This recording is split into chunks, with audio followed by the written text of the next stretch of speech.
This copyrighted telecast may not be reproduced, retransmitted, or used in any form without the authorized written consent of NASCAR Broadcasting. NASCAR would like to thank all of our loyal fans for your continued support, and we hope you enjoyed today's broadcast. What do you say, Matt? The fourth car line, the Budweiser Chevy, Dale Earnhardt Jr. In fact, he and Tony Stewart nearly won the 24 Hours of Daytona. Came within 20. Bye, Matt. Bye, Matt. Looks like it's just us, guys.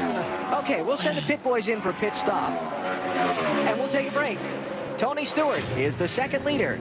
Oh, wait a minute. There's the gravel traps. Dale Jarrett, one of the outsiders trying to get into the top 10. That's not what he needed. Oh, man, exactly what we said could not happen. Getting stuck in the gravel trap. And he is hub deep. Look at the back tire spinning. Look at the right rear tire just spinning, trying to get out. He's on the gas, but the bottom of the car is wedged up against the gravel. Inner loop. Enter. Give it a check. Oh, wow. Vickers just hit that curve, hit it the wrong way, and he went flying into the 88 car, Dale Jarrett. Up and make it balky or then go away, who knows? I guess he just couldn't get the car in gear. So we'll keep an eye out on the championship leader, Jimmy Johnson. How about our singular wireless race talk poll? It heard, trouble. We'll get back to it. Sterling Marlin, that's just exiting turn 1. Caution is out, full course yellow, and the field is frozen. Outbreak him, and hard to see by that angle, but yeah, that was pretty obvious there. Wow. That's heavy contact with that right front.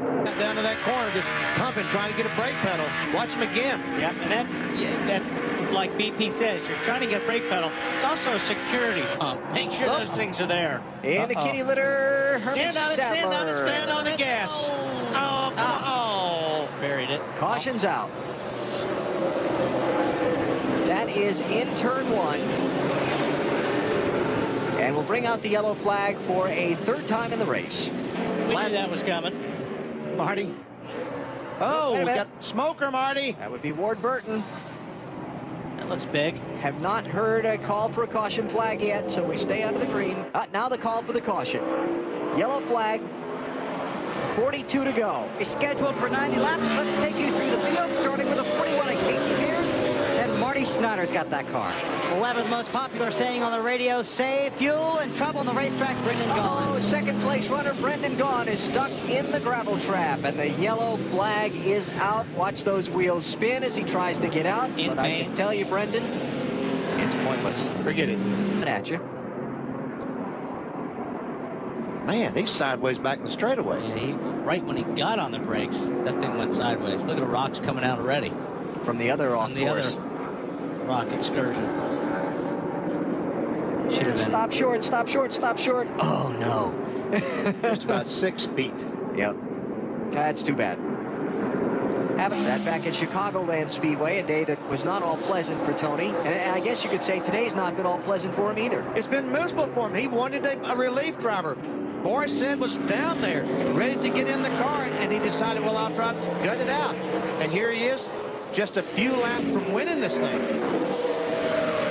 A little bit faster on that lap was Ron Fellows.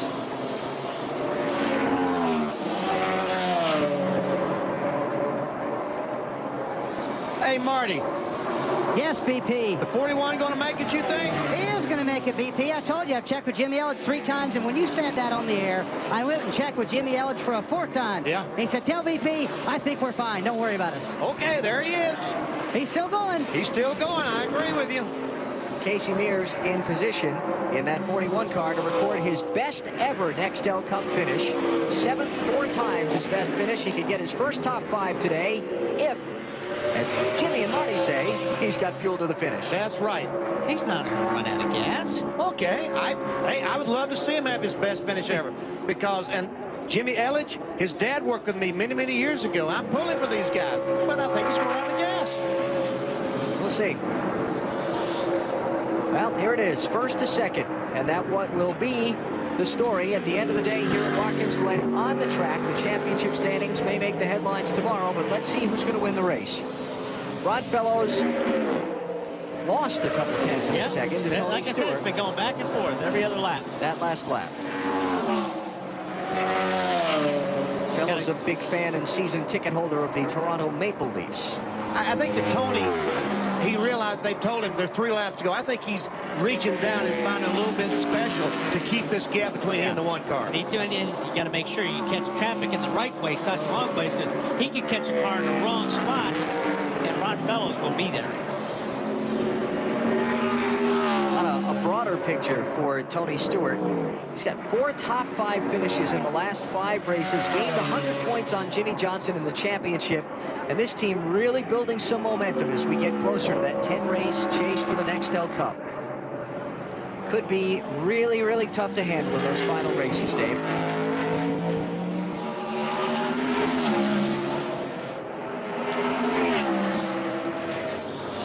Dave?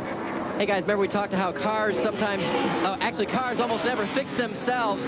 Today, Tony didn't fix himself. Dr. John Glen helped him a lot by giving him something for his stomach cramps. Now, this is the doctor that works for the Brunos racing team, the sports car racing team that Tony raced with here at Watkins Glen on Friday night. He stayed over for this race as well, and when the call came in that Tony was feeling ill, he knew just what to give him. That's one thing that helped keep Tony in the car today. That's very nice. That kid's stealing the back. Yeah, that's what I was laughing at. You better get out of there quick. I would not recommend doing that. Pieces fly off race cars. That's why they have those fences for you to stay behind. He stayed behind it. No, he stayed behind the guardrail. The spectator fence is another 10 yards farther back. Not too good. Coming to the white flag. What a drive for Ron Fellows today from last to second, but Tony Stewart overcoming the cramps, staying in the race car. We knew he had too good a race car to give it up. Man, I'm so impressed with this run today. And now the white flag is up, and we're on the final lap here at Watkins Glen. Another 10 or so gear, 7 corners, plus the interloop for Tony Stewart to find victory lane. We're assuming he'll find victory lane. I bet he will. Today. And there goes the 41 car, Benny. Yep, he's still running. White flag. Marty may be right. We'll see. Well, can we say Jimmy was right? Jimmy was right. Jimmy Elliott was right. Yeah, not Marty. Tony, very impressive today. This is a team that has endured its share of ups and downs, the different things that happen to them, the controversy that seems to just build up and swirl around them from time to time. Last weekend at the Brickyard 400, Tony Stewart not able to come up with the result that he so badly wants at that racetrack. Brushed it off probably as well as he ever has. A disappointment at Indianapolis particularly. And here at Watkins Glen today, overcoming the physical cramps that have dogged him throughout the day, and he's going to ride his way to a dominating win. He'll lead half the race today and take his second Watkins Glen checkered flag. Tony Stewart is the winner. Second and a half margin of victory over Ron Fellows. Stewart leads 46 of the 90 laps. His second win of 2004. And his third victory on a road course. Look at Casey Mears wiggling it to the finish line. He ran out of gas just a couple of 100 yards shy of the checkered flag. He made it to the end. Congratulations. He lost third spot, but he made it to the end. Best ever Nextel Cup finish for Casey Mears. So Tony Stewart with his Harlow on today's Watkins Glen win. No cars dominated Cup racing like the defending manufacturers champion Chevrolet and American Revolution. Bill Weber's in victory lane with the winner. And Tony Stewart pulled directly in here and now is going to climb out of the car. Still has part of his head and neck restraint device on. Has admitted on the radio after the race he does not feel very well, does not plan to stay here in victory lane very long, but is still trying to untie himself from the car, and then he will climb out. So an amazing run for Tony Stewart here today, who, as Benny and Wally and Alan talked about, wanted to get out of the car because he wasn't feeling well, but he made it to the end, and now he does get out of the car as the winner at Watkins Glen. And Tony is going to walk directly to his motor coach. We're going to try and catch up to him here.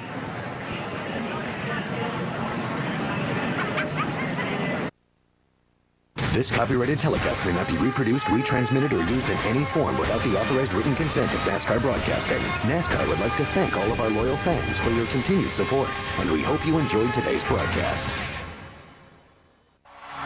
This has been a presentation of TNT Sports.